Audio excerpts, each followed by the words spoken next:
Magandang tanghali mga karsiklo. Meron na naman po tayong gagawin dito isang baffles. Isang pares. Paggawa po ito sa atin ng isang mabuting customer. Ang sukat niya ay 15 by, yung speaker niya 15. Tapos yung gagawin natin baffles ay ano, 60 yung lapad, 22 yung taas. 60 centimeter, 22 inches. Ito, yung isang plywood, ito dalawang plywood kasi yung gagamitin natin sa dalawang baffle. Yung isang plywood ito nabuo natin. Apat na panggilid, yung 60 by 22. Tapos ito yung pangharap at likod. Dalawa rin, di bali apat din to. Ang gagawin na lang natin dito sa isang plywood ay yung ano, yung pang ibabaw tsaka pang ilalim tsaka brace, yung divider doon sa loob ng L-ported box. Okay,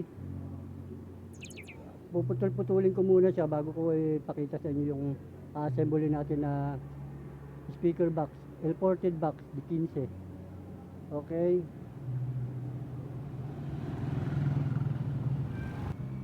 ito mga karsiklo, tabasin na natin itong pangalawang plywood. Kukunin natin dito sa pangalawang plywood yung pang ibabaw at saka pang ilalim. Dalawang pang ibabaw, dalawang pang ilalim. Kaya dalawang putol to, nagputol na ako 60. Ito 60. Kasi sa pari ito. Bago ko pala tabasin to ay nais ko muna magpasalamat sa mga viewers ng Resiklo Repair. Nag-like, nag-share, nag-comment, nag-subscribe. Marami po salamat sa inyo lahat. Okay? Pakita ko na sa inyo kung paano ko pag natabas ko na tong pang ibabaw natin tsaka pang ilalim. Okay?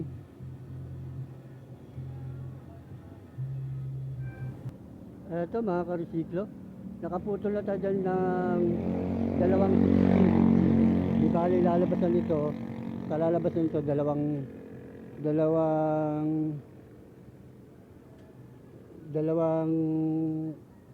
pang ibabaw at dalawang pang ilalim. Kaya ito yung natira sa isang buong plywood. Ngayon tatabas naman tayo rito pang division dun sa loob ng speaker para maging L-ported box siya. Okay, tabasin ko muna siya.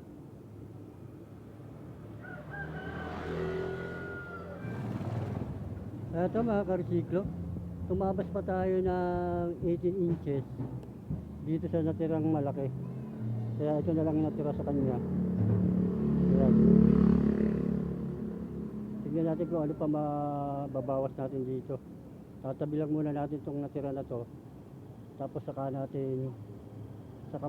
mag-assemble. Okay?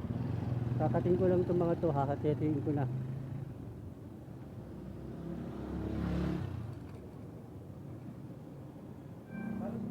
Ito mga karsiklo, nakaputol na tayo na apat na panggilid. Ito siya. 1, 2, 3, 4. 60 by 22. Okay. Ang gagawin naman natin ngayon na puputulin yung ano, yung pangunahan at saka panlikod. Yung para sa speaker at saka sa speaker terminal. Okay, putulin ko muna yun. Ito mga karesiklo, nakaputol na rin tayo ng apat na pangharap at saka panlikod.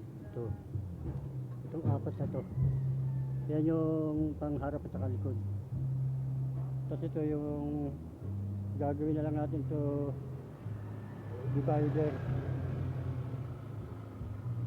Okay, pakita ko na lang ulit sa inyo pag naputol ko na yung pang ibabaw at saka pang ilalim.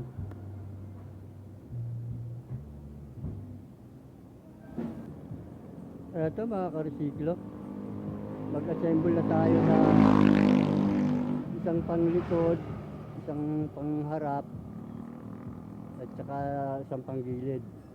Ito yung panggilid na 60 by 22. Yan, tapos ito yung para sa speaker na di 15. Tapos ito naman yung sa likod. Nilalagyan ng terminal speaker. Tapos ito naman yung gagawin nating para sa loob. Yung brace, yung pinaka L-ported niya. Tapos ito yung brace na pag ganito. Yung para sa gitna yung pasingawan. Tapos ito yung sa likod. Sa ilalim. Okay. At ito ang ating mga gagamitin. Pako, stickwell, papel de liha. Yun, DIY lang. Saka clam. Okay, pakita ko na lang sa inyo pag naka-assemble na ako ng isang peraso.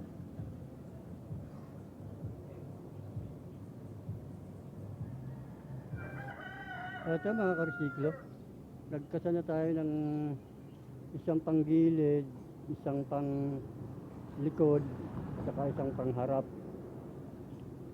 Itong ano ng speaker to. Ito yung speaker, lagay ng speaker na 15. Tapos ito yung sa loob, magiging divider niya. Ayan siya. Ito yung pasingawan. Ang sukat ng 16 inches. Ito 18, 16, tapos ito 13. Itong ano na to. Tapos tingnan na lang natin kung ilan magiging ano ito. Kasi yung pasingawan nito dito sa harap, ang ano nito 4 inches ang magiging ano ng singaw nito. Ito magiging pasingawan eh. Okay, hindi pa yan nakapako. Sinampul ko lang na ano, ilagay. Okay.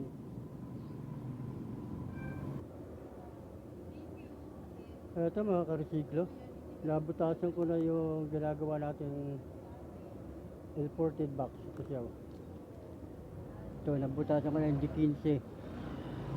Ayan ang magiging forma niya. Yan. Yan siya. Mayroon siyang brace dito. Yan. Tapos ito yung yan. Okay. Ipapako ko lang siya, tapos kakabit na natin yung isang panggilid saka yung pang ibabaw. Okay, pakita ko na lang ulit sa inyo.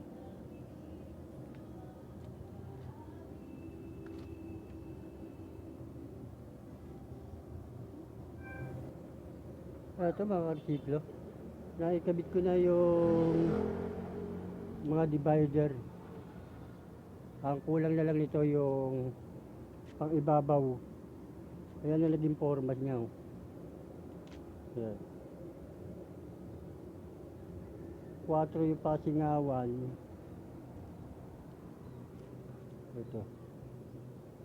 Ito lang, dito na sa ibabaw kulang natin. Tapos okay na yung isa naman. Napako na natin din yan lahat. Ayun.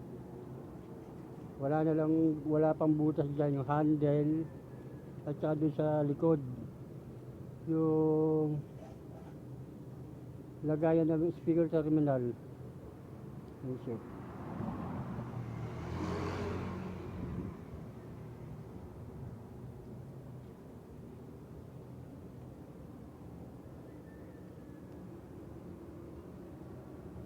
Okay, pakita ko na lang sa inyo pag natakpan ko na to. At saka pag nabutasan ko na yung ano, yung handle, dalawa. Tapos dito yung speaker terminal sa likod. Okay. Ito mga karsiklo, natapos na natin isang baffles. Itong reported box, di 15. Ito siya. Yun lang ang gagawin natin. Hindi na tayo magpipintura yung may-ari na. Ang kulang na lang nito ay yung butas na handle tsaka speaker terminal ang kulang natin. Tsaka accessories, yung pangantuhan.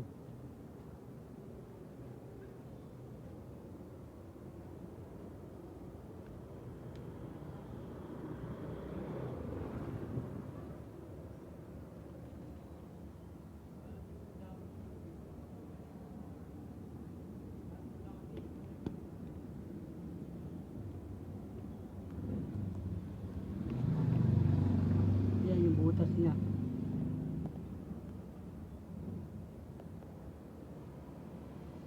Okay, pakita ko na lang ulit sa inyo pag nag-umpisa ako sa isa. Ito mga karsiklo. Nakakagawa na tayo uli ng itong pangalawang baffles. Ito, nabutas ko na rin yung lagayan ng speaker. Nalagyan ko na rin sa ng brace. Ang wala na lang dito, yung divider sa ilalim, tsaka yung doon sa likod. Yan yung brace dito sa gitna. Yan ang kulang lang natin. Tapos magtatabas tayo ng pang ibabaw at pang ilalim. Okay, pakita ko na lang sa'yo pag na-fix ko na to. Ito mga karsiklo, natapos na natin yung pangalawang baffles to. Hindi ko na naipakita sa inyo pag nag-assemble kasi umuulan kanina, mambon. Kaya hindi ko na minadali ko nang tapusin. Tapos ito yung una. Ito yung una, nilagyan ko na siya ng speaker.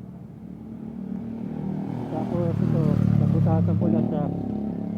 Nabutasan ko na ng handle kasi isang pares lang ang nabiling handle ng may-ari. Ito lang. Ito. Tapos meron tayong terminal speaker yun. Tatong siya.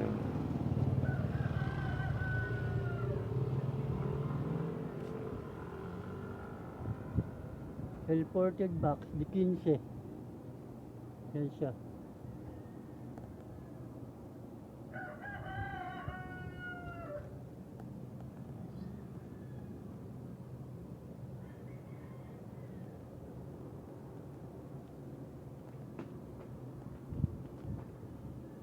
Okay.